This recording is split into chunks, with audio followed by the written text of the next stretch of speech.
Fala galera, beleza? Como é que vocês estão aí? Bom, dá um toque pra vocês aqui, ó. Olha o que a gente pegou nessa Fielder. Tô com uma Fielder aqui 2007. Ela tava com um falhamento e um barulhinho na suspensão, né? O cliente pediu pra me ver, a gente já resolveu o falhamento. Agora, o barulho na suspensão, galera, tem que se atentar, hein? Olha o problema que o cliente tinha, né? E o que ocasionou isso aqui, ó? Trocaram o terminal de direção e não apertaram a porca, não travaram ela, tá solto, tá? Esse aqui eu acredito que esteja apertado, que tá encostado, tá vendo? Tá vendo que o terminal é novo? É novo, beleza, tudo, né? E o carro tem um barulhão do lado de lá. Então assim, galera, fique esperto que isso aqui pode causar um acidente, tá?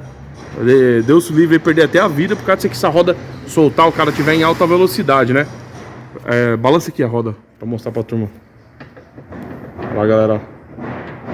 Menos, só folga. Olha lá, tá vendo, galera? Só afoga. Então, olha o perigo disso aí, entendeu?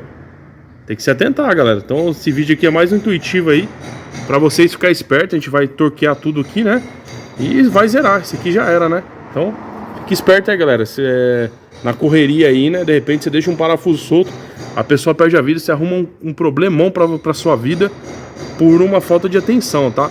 Isso aqui é o seguinte, o cliente tá com pressa, tô com pressa, nem pega o serviço, cara, faz bem feitinho, de boa, né? É mais pra alertar vocês aí, viu?